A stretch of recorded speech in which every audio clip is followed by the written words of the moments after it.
friends for defiling the body, they beheaded it. So you, no.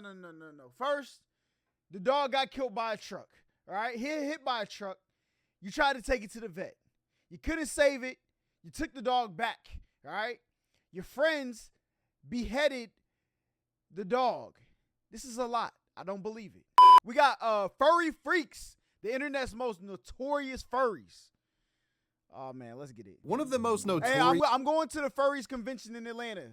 You know what I'm saying? I gotta go see what they talking about over there. Frozen guy with the prime sub, yes sir. These subcultures on the internet is that of the furry community. Furries have been around for decades, their bizarre activities, artwork, and conventions being a source of comedy, bewilderment, and disgust for millions of online gawkers. Disgust is crazy. And while most involved in the furry community are simply fun seekers with a shared interest in animal alter egos, the community does have a dark side. From furries committing bestiality to revenge. See, people told me about that, bro. They said where furries came from. Y'all can let me know if this is valid or not. But they said it came from people who like their pets. That's what I heard. Now y'all can correct me if I'm wrong. That's just what the grapevine said. Killings to life-threatening gas attacks, these are the world's most dangerous furries.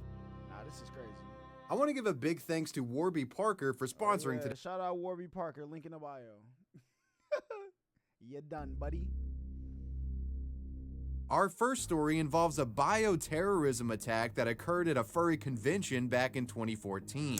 When furries were awoken from their sleep by a foul odor that was permeating the convention center hotel, police were notified and a criminal investigation soon followed. This is the story of the FurFest gas attack. To begin this story, let's go back to December 5th of 2014. Okay. The location, Rosemont, Illinois. The venue, Hyatt Regency. Oh, this is DashCon? Is it DashCon? That's what this is? The hotel near O'Hare Airport, and the event was Midwest FurFest 2014. And what was likely one of the largest gatherings of furries in United States history, FurFest 14 could be described as a religious experience for those in the furry fandom. The venue was flush with plush, with each patron donning their custom-made fursuits and commiserating with their cartoonish companions. The furries listened to panels, bought and sold art, and met friends that they had been communicating with online for years. This is a big deal for a lot of furries out there. The fun would go on for nearly 3 days, but unfortunately, on the final day of Midwest FurFest 2014, a criminal element would enter the picture that threatened the entire convention. It was the early morning hours of December 7th, the final day of FurFest. Most furries were tucked in bed by this point, with only a few lone wolves awake, still burning the midnight oil. One furry is returning to their hotel room on the 9th floor after going out for a smoke. But after stepping out of the 9th floor elevator, they're almost immediately hit in the face with a pungent odor that causes their nose to burn and their eyes to water and good, so I got myself and other an interview. furries that were sleeping would be sometime awakened soon by I'll be this a sudden Simba mod. atmospheric disturbance. Moments later, hotel alarms began sounding, and the confused furries now began to panic. As a result of this mysterious miasma, the entire building was being evacuated. This is a quote taken by a FurFest attendee regarding the smell. Quote, "It smelled for all the world like the worst pool shock you've ever been around. It was eye-stingingly bad, even outside of the hotel." What is a pool shock? I have never heard that term before. Attendees exited the convention center hotel, they found that police and news reporters were already on the scene. The situation turned out to be a matter of national attention and was being treated as an active bioterrorist attack. Many furries that had been evacuated were being treated for exposure to the unidentified vapor. Most were lucky, only experiencing minor irritation to the eyes, but others weren't so fortunate. In fact, a total of 19 FurFest attendees were sent to the hospital due to health complications related to this apparent gas attack. Once all the furries had been herded from the hotel, police would storm the building, looking for the source of this noxious odor. And after performing a cursory search, they would find that source. It was a glass bottle that had been filled with poisonous chlorine powder. Yo, people are sick, bro. Why would you bring... Listen, I thought they was gonna be, y'all know the little stink bombs, they come in the little thing, you break it, it stink. I think I talked about that. I don't want no more flashbacks. That's as far as I'm going, but that's what I thought they was gonna say. People brought in toxic gas though. That is insane.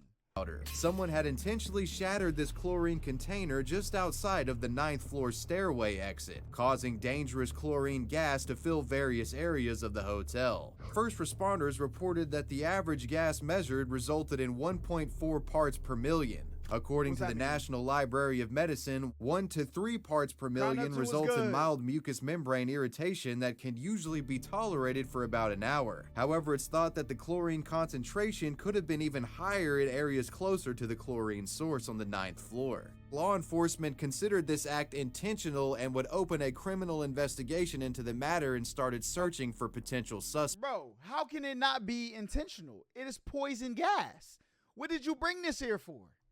Meanwhile, during the chaos, the evacuated furries came together and supported each other in this time of stress. One furry attendee even reportedly went to a nearby McDonald's and got McMuffins for the evacuated furries. When the going got tough, the herd of furries came together. At approximately 4:30 a.m., chlorine levels would reach 0, and guests were permitted to return to their hotel rooms. With things returning to normal, the last day of FurFest would actually be permitted to occur, and it went on without a hitch. If the FurFest terrorist intention was to ruin the final day of the event, they failed miserably. And in regard to the furries that needed medical attention, thankfully 18 of the 19 that were sent to the hospital had been released the next day. In regard to FurFest, all went well for the most part. The only confounding variable to this story, though, is the mysterious identity of the perpetrator. The identity of the FurFest gas attacker is still unknown to this day. Even after a thorough law enforcement investigation, the chlorine contaminator was never found. With police not being able to identify the culprit, this has naturally led to a lot of speculation online in regard to the matter, with there being many theories floating around postulating who could have done it. Many have pointed to a handful of prominent trolls within the furry community as being likely responsible for the gas attack. Their prime suspect, who I'll keep nameless, had allegedly— Yo, what is Elmer Fudd doing in this picture? Boy, ain't no way, man. If they don't get Yosemite Sam up out of here with this 22 pistol in his hand, he's done.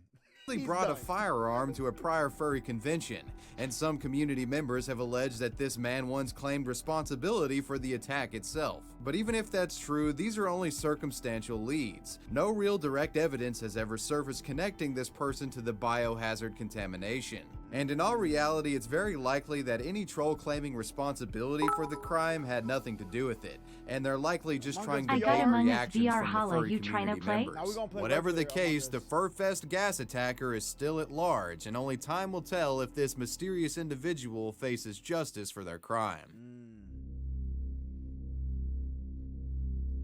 Zell the Wolf. Our next story involves a depraved member of the furry community using DeviantArt to lure in a 12-year-old victim. Yo, EDP446, boy, you're done. Get added to the list, you're finished.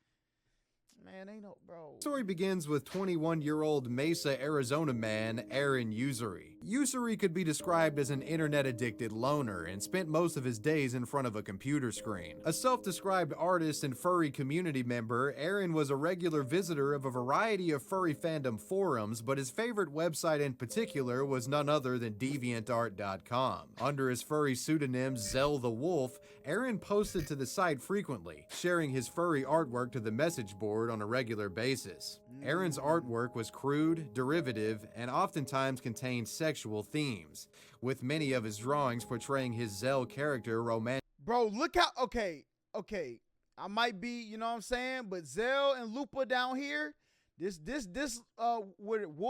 wolf, look kinda little compared to this wolf. Big fella, you've been exposed. Involved with other DeviantArt furries. Xavier, one image in particular shows Zell cuddled next to a wolf-like character that he had just bitten on the neck. The 21-year-old furry also created poems that bordered on melodrama, these poems indicating that the man had some sort of inner turmoil that he was going through. Time will tell. Where do I go when I just want to be okay? What do I do when nothing seems to go my way? I will sit here and wait, Games with the waiting Discord? for... Yes, sir. Oh, brother, this guy stinks! Which of course brings us to some of the more questionable friendships that Aaron aka Zell the Wolf would make using DeviantArt. In some point in September of 2014, Zell the Wolf found himself becoming considerably close with two 12-year-old girls that he met on the DeviantArt. Two? Oh my God. Yo, Wavy Web Surf, my boy. All right, I don't know what it is with these people, okay? This the second video. We seen some, man, hey, my man shining light though, no cap. Art website. These two minors were from Kansas and frequently spoke to Aaron online, thinking highly of the man for his artwork. Initially bonding through their shared interest in furry fandom, the relationship would expand over time. What started with text chat evolves to voice and video, with Aaron conversing back and forth with the 12-year-old girls using Skype and Google Hangouts. It's said that in these calls, Aaron would attempt No, we not talking about no EDPs with spooky, scary Sunday music playing. You're done, all right? Listen, go ahead and strip that audio up off of here, big fella. You're done. That's crazy. Furries. Master Mickey, thank you for the... to counsel the young girls regarding their issues with school, bullying, parents, and depression. Things that Aaron claimed he dealt with growing up. But let's be honest, guys, I don't think it takes much of a rocket scientist to tell where this story was going. Zell the Wolf was grooming these 12-year-old girls. During the later stages of Aaron's interactions with the 12-year-olds, he would begin chatting explicitly, sending and receiving nude photos with the minors on a regular basis. And if that wasn't sickening enough, it's been reported that at one point, Aaron would send a video of himself having sex with the family dog to the 12-year-olds. I'm done with these videos, bro. I'm done with them. Oh my God, what is going on? My man, I don't see nothing wrong. And the crazy part, who wrote that song? Man, listen, we're not even talking about it, brother. Yeah, and a video of himself having sex with the family dog to the Yo, son, I'm done. The world is over. I'm finished here, all right? Today will be my last day after this video. Yeah, I'll see y'all. Hello from the other side. Whatever Adele said, man. 12-year-olds. Yeah, the man filmed himself committing bestiality and sent it to minors. This horrific arrangement would go on for months until an adult would finally get involved. In February of 2015... You said, I want a furry riot, do it for Master Mickey. What did I tell you? Thank you for the CC Beats, here's my generous donation. I'm able to join your stream today. I'm hanging with the fam. Have a nice stream. Happy New Year's. Happy New Year's, everybody. You know what I'm saying? Big W's in the chat, boy. The disgusting relationship was terminated after one of the 12-year-old's mothers discovered the repugnant chat logs and videos. The mother would contact the police and a criminal investigation was opened against Aaron Ussery. On April 11th of 2015, Aaron's home was raided and the police would discover messages between him and the two kids. And CP was present on the man's electronic devices. Aaron Ussery would be taken to jail with the bond set at $25,000. Sometime later, Aaron Ussery, aka Zell the Wolf, was found guilty on charges ranging from bestiality to luring a minor for sexual exploitation. The man was convicted to serve 17 years in prison with no possibility. Hey, yo, thank you. Arizona, you did your thing, all right? Because the last video, big fella was stealing nudes of his freaking young sister, stepsister. We already know what his P-Hub search bar looked like, okay? Not only that, the faculty of the school he worked at and the kids at the school, he hacked all their stuff, got all their news. They gave that man 34 months. And right here, 17 years. Listen, y'all, listen, we did a little bit better, no cap. Of parole. Since being incarcerated, a news crew has performed a jailhouse interview with the man, and this is his side of things. W Donos. I was able to help one of them through her cutting and suicide issues for a long time. I was making progress. And then over time, it became more about me and less about them, and that's when I lost everything that I stood for. Everyone seems to just take into their own minds that it's not possible. You can't be in love with someone. Well, you can. Let them know, hey, I know that you're on the internet a lot. I know that this is really exciting for you, but be You should mindful that watch there Kill are la things Kill out there if you that haven't you already. will want to avoid, Best and here are anime what some of of those all things time. are, and here's why we want you to avoid them. Despite his apologetic demeanor, I think the furry community and the public in general will be happy to know that this man is behind bars for over 10 more years. Did he just try to justify? He said, yo, I mean, some people say you can't be in love with him, but me personally, I'm not even finishing that sentence. I ain't getting clipped for that, big fella. He's done. Wolfie Blackheart. An online community that's closely related to the furries is that of the Wolfkin. Rather than roleplay under furry alter egos, members of the Wolfkin community believe themselves to actually be part wolf. And these Wolfkin individuals form pacts with other Wolfkin in their communities and also participate in these bizarre rituals to boot. That was good. Arguably the most infamous Wolfkin community member in internet history is Wolfie Blackheart. This teen werewolf rose to infamy after the internet discovered she had allegedly decapitated a dog and boiled down its head. Believing the girl to be a degenerate dog killer, 4chan would launch a campaign to get the girl locked up. This is the story of Wolfie Blackheart. Our story begins in early 2010 in San Antonio, Texas. Around this time, a group of teenagers and young adults... Bro, she Jeffrey Dahmer and canines.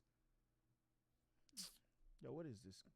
What is this? Involved in the Wolfkin subculture had banded together to form the Crimson Blood Wolf Pack. This wolf pack served as a friend group with a twist. I mean, it is really more than a friend group. These people considered themselves family, a clan of wolves. And as with any pack of wolves, there has to be an alpha dog, and the alpha dog of the Crimson Blood Wolf Pack was a girl named Wolfie Blackheart. Okay. Very much immersed into Lycan mythology, old social media photos from the time allow a glimpse into Wolfie's interests. One finds a bounty of photos taken of Wolfie featuring dogs, a room lined with animal skulls that she apparently taxidermied herself, and an overall gothic-inspired aesthetic forming the bedrock of Wolfie's identity. Wolfie also claims to have an allergy to silver, which is known in werewolf lore to be a toxic metal that kills them. Like a lot of people would say, oh, you're allergic to silver. I personally am allergic to silver and nickel, but not all werewolves are. Like, it's an individualistic thing. Like, someone can be allergic to flowers, you know? In Wolfie's heyday back in 2010, there was a bit of a local obsession with the girl. The girl was not only charismatic, but she had a mischievous streak about her, adding to the mystique that would come to make Wolfie an enigmatic figure among San Antonio Wolfkin. She was also once arrested on a... Yo, nah. Master Mickey really going crazy. In the chat going stupid. But this, if I walk into somebody's crib and I see animal heads, you know what I'm saying, that look like they've been dipped in acid and glossed up, I'm walking out. Matter of fact, I'm calling FBI. All right, FBI, I don't know what else they're doing, but you need to come get them. All right? They out here doing things, and those things need to be stopped. burglary charge. I was proved not guilty because I didn't do it. I was in the woods nearby, which I'm always in the woods, and they caught me and my friend in the woods. We didn't do the break-in. But in January of 2010, a shocking development would surface that suggested that perhaps Wolfie wasn't this innocuous Wolfkin influencer that most people thought she was. Late in the month, a photo would surface on 4chan showing an outstretched arm holding a decapitated dog's head. The photo immediately cultured outrage on the boards and prompted swift investigation into the origin and circumstances that led up to what was shown in the photo. Those familiar with the deep lore of 4chan know just how seriously the community takes animal abuse, and the case of this dog head would be no exception. Members of 4chan created an IRC chat room dedicated to solving the alleged crime. In this IRC, many leads were discovered, and using EXIF image data and a deep dive on MySpace, 4chan users managed to trace the potential source of the photo to Wolfie Blackheart and a handful of friends associated with the Crimson Blood Wolf Pack. Names and phone numbers were eventually discovered, and this resulted in the 4chan community firing off a shotgun blast of calls and texts to these numbers in an attempt to get a confession for this apparent dog decapitation. This would prompt an anonymous associate of Wolfie's to come forward and give an explanation, and this individual went by the name Razor or Raz. Razor would pop into the IRC chat and comment the following: "Everyone shut up for a sec. Raz. Okay, IR Raz. No one killed the fucking dog. A truck running through my neighborhood ran him over. I tried to save him, but he died on the way to the vet. I'm the dog's caretaker. He was a stray. I took him in. I hate my friends for defiling the body. They beheaded it. So you, no. First, the dog got killed by a truck, all right? He hit by a truck. You tried to take it to the vet. You couldn't save it. You took the dog back, all right? Your friends beheaded the dog. This is a lot. I don't believe it. Yo, ain't no way. Crown Neptune with the 19. Hold on. Dog died in a car accident. They just messed with the body. Yo, listen. I do not have we're not doing that. You thought. Hey, listen. OnlyFans coming soon. Y'all gonna have to see that another day. No cap. A purported subsequent phone call with Raz would reveal more information about the situation. Apparently, Raz claimed that the dog in question was allegedly a stray one of Wolfie's friends had picked up and had been caring for. The dog was given the name Shadow, and as mentioned in the IRC log, the cause of Shadow's death was supposedly due to him escaping his enclosure and getting hit by a vehicle. In this purported phone call, it's also alleged that Shadow was then given to some friends, unnamed in the call, to prepare for burial when it was reportedly later decided that the head would be preserved as a keepsake. And it goes without saying, considering Wolfie's penchant for animal skulls, the head was then given to her to prepare for You're done. taxidermy. Not during the video, though, because this video got to go out. If I do it on a video, that mean everybody going to see it. They going to screenshot it forever, and we're not going to do that. You know what I'm saying? You got to be here for the streams. Seeing this as a tangible lead for real law enforcement, 4chan dug up Raz's real name and handed it and their speculations along with the IRC chat logs to San Antonio authorities and the local media. But things start getting even weirder at this point of the story, because around this time a woman named Kathy Silva, who was a nearby resident of Wolfie, she would come forward claiming that Shadow was in fact one point her dog, and this dog's name was Rigsby. And one day, Rigsby just mysteriously disappeared from her backyard. This has led many to speculate that the dog was perhaps stolen by one of Wolfie's friends. But this remains unproven. It's very well possible that if Rigsby really was Kathy Silva's pet, he could have just simply escaped from her premises and was mistaken as a stray by the gang, then taken in by Wolfie's friends. Regardless, in the following days, police would do a bit of snooping around and discovered that Wolfie Blackheart was in the possession of several animal skulls. And they also heard that she may have been given the body of Shadow. Naturally, a search warrant was issued for Wolfie Blackheart's home. Police arrived and initiated a search, and inside the home they found none other than Shadow/Rigsby's remains, the decapitated head now reduced only to a skull. The raid was covered by local media. A group of people, mostly online, have accused her of beheading a dog. I didn't kill any animal. I wouldn't. Like I said, I'd be more likely to hurt a human than a dog any day. And even then, very, very, not really possible. I'm pretty friendly. The dog's name was Rigsby. He went missing on January 2nd. Turn around and die. I'm pretty friendly. The dog's name was Rigsby. He went missing on January 2nd. Man, a photo of someone holding his head is on the internet. Now 18-year-old Wolfie is under investigation. I didn't get him as Rigsby. My friend brought him as her dog, who got hit by a car, named Shadow. And was he alive at the time? Dead.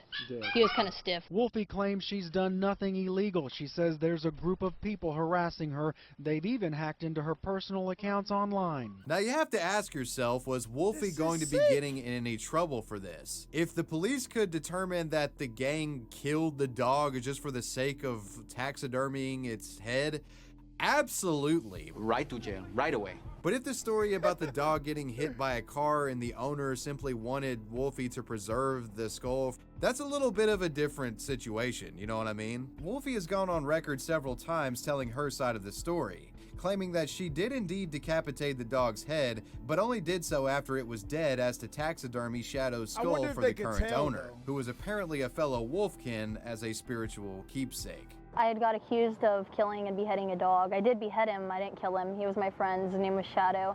And he got hit by a car, and they brought his corpse. Yo, she is dying with this story. it was my friend's dog. When you know your friend stole that dog, bruh, and she might have stole it. Who knows? To me, and they asked me to get his skull, so I did. But the owner's girlfriend took a picture of him, and they put it online, and that's what caused all the fuss. Regardless, at the time of the raid, no animal abuse charges were being filed by the state against Wolfie, but the investigation was still ongoing. The whole debacle was quite the controversy, and much conversation swirled online regarding it. Many believe that even if Wolfie's story was true, what she did was still reprehensible, while others thought what she did was honorable and respected her choice. Despite all the public outcry, there was no solid evidence collected during the police search that suggested that Wolfie Blackheart had intentionally killed the dog. It appeared authorities believed the story about Shadow being killed by a car on the road. Additionally, there was nothing to suggest that the decapitation of the dog was an act committed out of malice. While indeed disturbing and outside of the realm of anything you or I would do, the taxidermy of Shadow's skull was only done for preservation purposes, a bizarre wolfkin ritual to keep the dog close and a ritual. Shut your mouth. Shut your mouth, all right? I do not want to hear anything she got to say about no ritual, bro. You're done. Spirit to their wolfkin owner. With all this in mind, it was ultimately decided by the state to not press charges, and the investigation into Wolfie Blackheart would cease. In the wake of the controversy, Wolfie would begin to slink away from the public eye, but she wouldn't be forgotten, as after all the national attention, she became a living legend amongst wolfkin nationwide. A cursory search on YouTube will yield dozens of tribute videos created by individuals participating in the subculture. These videos often take the form of slideshows featuring photos of Wolfie, the comment section full of fans idolizing her. And while there's many out there that look up to Wolfie, there's an equal and opposite group that feel as if a great injustice was served in regard to this controversy. Refusing to believe Wolfie's side of the story, some to this day accuse her of being a dog killer. Many point to the allegations that Shadow was stolen from its previous owner. After all, if that was the case, the implication of the taxidermy become far more questionable if the original owner was actively looking for their lost or stolen dog. Whatever the case, this strange story does have one sort of positive takeaway, is that 4chan and the internet in general are always going to turn over every stone when it comes to these potential animal abuse cases. Boy, I don't want no smoke with 4chan. I don't want no smoke with Reddit. Listen, boy, them guys, okay? All right, you play around with 4chan, you're done, okay? When two furry community members... Did that say the furry triple murder? Oh yeah, this is getting nuts. When two furry community members are forbidden from talking to a Lovely 17-year-old girl, yes, the men hatch sir. a dastardly plot to reestablish contact with the minor, a plot that quickly turns deadly. This is the story of the furry triple murder. Our story begins with the Yost family from Fullerton, California. The Yost family consisted of mother Jennifer, stepfather Christopher, and their three daughters, the oldest, 17-year-old Caitlin, pictured here. The Yosts were a happy family and active members of the furry community. 17-year-old Caitlin took her involvement in the furry fandom quite seriously and even had her own persona known as Daydreamer Foxwolf. She would use this Foxwolf persona online and at IRL furry gatherings. The Yosts would often participate in family-oriented furry activities, such as fur bowling events and a variety of furry conventions. And it would be within the furry fandom that Caitlin Yost would meet two individuals important to the narrative of this story, 25-year-old Frank Inti Felix and his friend, 21-year-old Josh Acosta. Yo, I'm about to start cyberbullying. Yo, no cap. I'm joking, bruh. I'm not trying to get jumped at the furry convention. All right? I'm trying to go there, see what it's about. You know what I'm saying? But if I get jumped, if y'all see me come here with 3 black eyes and 2 paw scratches on my neck, all right?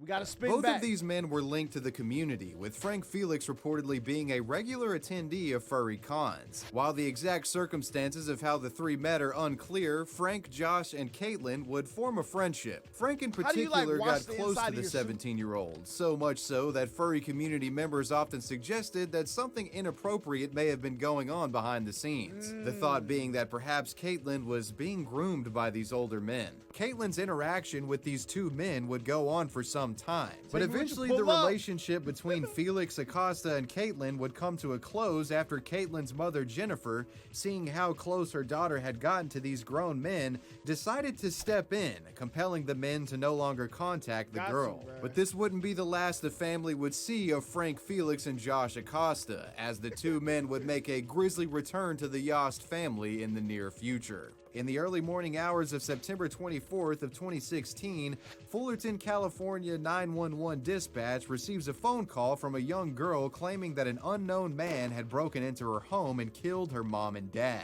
Turns out this caller was the 6-year-old daughter of Jennifer and Christopher Yost. Police soon arrived at the family residence only to find the Yost parents dead. Both had been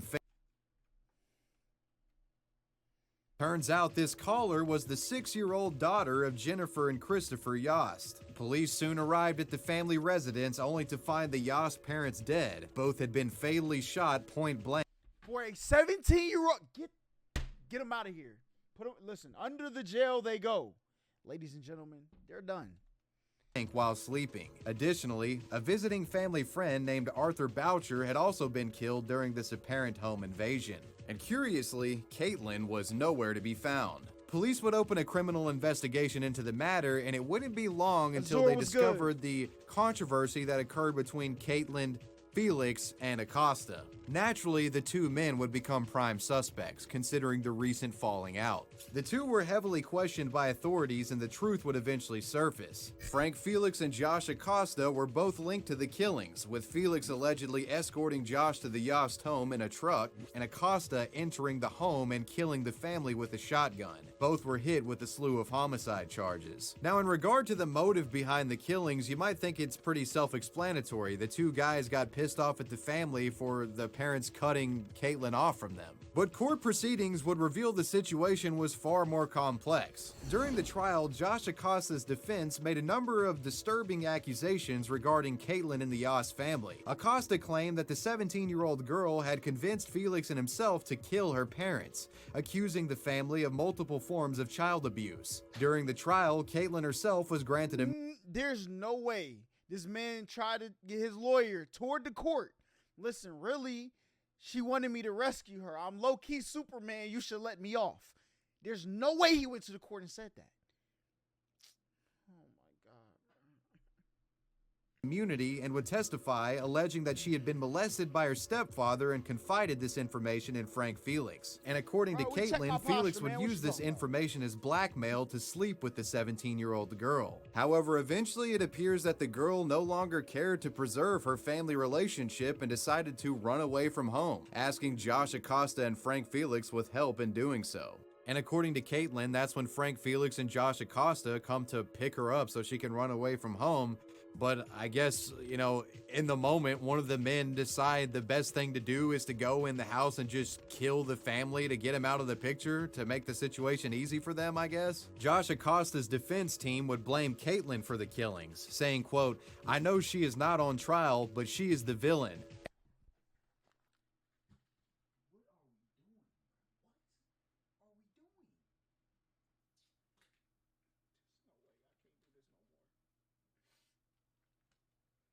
I can't do this anymore, bro. I can't.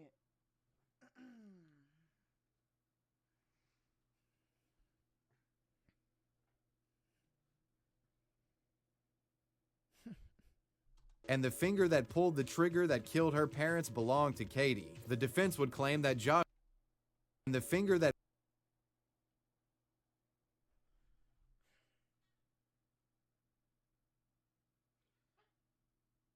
She's not on trial, but she's the villain. The finger that pulled the trigger that killed her parents belong. There's no way they went to court and said this, bro. There's no way. that pulled the trigger that killed her parents belonged to Katie. The defense would claim that Josh Acosta was autistic and he was unable to tell people's motives and just went along with Caitlin's apparent murderous ideas. Needless to say, the jury wasn't satisfied by the autistic defense. Whatever the case, the sexual abuse story was never verified, and even if that was the case, it doesn't justify you killing 3 people. Joshua Acosta was eventually found guilty of murder and was given 3 life sentences plus another 75 years. Yo, they took the book, loaded up, them boys said, threw that joint at him, boy. He's done. He's out of here. Frank Felix is still awaiting trial for his alleged involvement in the murder. In the time following this tragedy, furries held memorials for the deceased family and created a GoFundMe for the 2 daughters of the Yas and Boucher's daughter as well. The Yas children were also taken into the custody of a family member and were given counseling after the traumatic events. And what was likely one of the saddest tragedies in furry history, that was the story of the furry triple murders. The furry suit killers. Our next story is a disturbing case. I'm not going to that convention by myself. Y'all better pull up, okay? When I get there, we gonna link. I think they have it at the Georgia, you know what I'm saying, Convention Center. All right, they got some hotels around there. We probably go to like Omni Hotel, link up, you know, devise a plan. You know what I'm saying? Anybody get grabbed on the arm, we got like a maneuver to get you out. You know what I'm saying? Couple people's elbows. Ain't no, boy, listen. I'm going to go in there. I ain't making it out. Involving 2 fursuit makers. After the couple's mental health and financial situation enter a downward spiral, they soon find themselves accused of some of the most heinous crimes imaginable. This is the story of the fursuit killers. One of the most interesting elements of the furry community is the fursuits. Fursuits could be described as the physical manifestation of a furry's idealized image. The furry character they see themselves as and roleplay online made into a wearable costume that could be worn to gatherings and events. Now, unsurprisingly, there's a lot that goes into making a fursuit. While some can be simple in design, the more custom suits require quite a bit of craftsmanship to pull off, and admittedly look impressive when well executed. And it goes without saying that a quality suit can be costly, with suits ranging from, you know, hundreds of dollars to potentially like $10,000 for a well-made suit. With prices like that, it's no surprise. I don't want to hear nobody talking about black people buying Jordans. Never again. All right, people buy. Listen, a $10,000 for a furry, man. That joint better get me 47 miles a gallon. All right. No is that some turn to budget options when it comes to getting a fursuit. Some small-time indie fursuit makers are able to offer deals on suits, such as fursuit makers Vex and Jax, real name Jacob T. Berkovitz and Tanya R. Dillard. These 2 furries were well known in the furry fandom and on occasion would make custom fursuits for community members. Under the name Lockjaw Arts, the duo offered their services, making relatively affordable fursuits of decent quality. The 2 reportedly made dozens of suits in their time as creators. But aside from their fursuit creation, the duo was also known for having a depressive social media presence. The 2 would frequently use Twitter to openly lament about personal struggles. Taking a brief foray through the individual's accounts, one finds many distressing posts regarding the mental health of Vex and Jax and updates regarding suicide attempts apparently made by these people. These personal mental health struggles would often get in the way of the duo finishing their commissions, and eventually their fursuit making business would halt entirely, with the story of Lockjaw Arts suddenly taking a bizarre criminal turn. In March of 2020, Vex and Jax reportedly posted an ad to Craigslist that led the couple coming into contact with Las Vegas man Hector Mendez Hernandez. Reports as to what exactly this ad requested varied, but I've seen claims that it was a dating style ad, but I've also seen reports saying that it was like hailing taxi services. Whatever the case, at some point during this interaction, Vex and Jax find themselves at Hector Hernandez's home and allegedly murder the guy. According to reports, Hernandez was beaten with fists, a dumbbell, stabbed, and shot. On the day of the killing, it's reported that Vex would contact a friend. And in this purported phone call, it's alleged that Vex would claim responsibility for killing and skinning a dog. When the shocked friend replied in disgust, Vex reportedly replies back with, quote, "If you think that's strange, I'm sitting next to a dead body." According to this friend, Vex would then go on.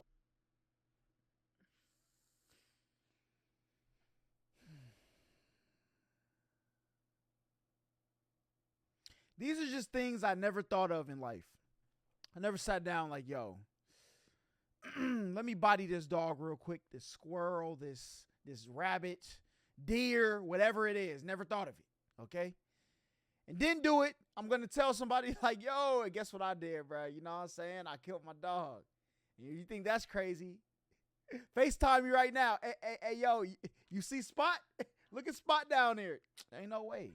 On to explain what had happened, candidly describing the killing and how they had perpetrated it in great detail. The friend that the duo had confided in would notify police over the killing, and not long after, authorities would arrive at Hector's residence. According to reports, the couple would attempt to flee using Hector's own vehicle, but they would be caught not long after and taken into custody. The abrupt killing of Hector Hernandez by these two furries is a bit confusing at first, but after the police interrogation, the story starts to come together. In a police interrogation, Jax would claim that they were using Hector as a ride to California, but at some point claims that Hector had inappropriately touched Vex. Apparently outraged by this, Jax says he saw red and just started beating the man. So that was Jax's excuse for killing Hector. However, Vex on the other hand said that it was planned out. Vex reportedly told police that the couple intentionally used Craigslist as a way to lure in a random victim with— Why did you fold? Now, listen, I'm not an advocate for any crime, you know what I'm saying? I'm a law-abiding citizen, okay? But, well, except the speeding tickets I keep getting, okay? I don't know. They keep catching me. It wasn't me. I only ride bikes. I don't know what they're talking about. But, why would you tell the different story? Because the other ones sound like reasonable doubt. Y'all would have been up out of there. But you like, nah. He didn't protect me. We actually was doing this the whole time. With promises of sex, only to then rob them after being invited into their victim's home. According to police, Vex admitted that after killing Hernandez, the couple had plans to take the man's car and live in the wilderness. Whatever the case, both were facing a slew of murder charges. While these individuals haven't been sentenced yet, it's safe to say that they'll probably be behind bars for a long time. It's a bizarre story showcasing two of the most deranged minds in the furry fandom. True. Well, ladies and gentlemen, those were the world's most dangerous furries. Y'all, nah. This might be one of the most interesting channels I done seen on YouTube, boy. Mr. Ballin, bangers, okay? But my guy, Wavy Web Surf, hey, this man got, these are different, okay? These are different. Listen, I will be going to the furry convention. Hold on, let me see if I can look up when it is. Let's see. Atlanta Furry Convention. Okay, I already made the plans to go. It is going to be where's the dates, bro? Furry Weekend Atlanta. Boy, May 11th through May 14th. I'm gonna be there. I might go. I'm not going all the days, but I'm gonna go one or two of them. I'm gonna see what they talking about. All right, you can't judge. You know what I'm saying, from the outside. So I'm gonna go see what it's about. You know what I'm saying?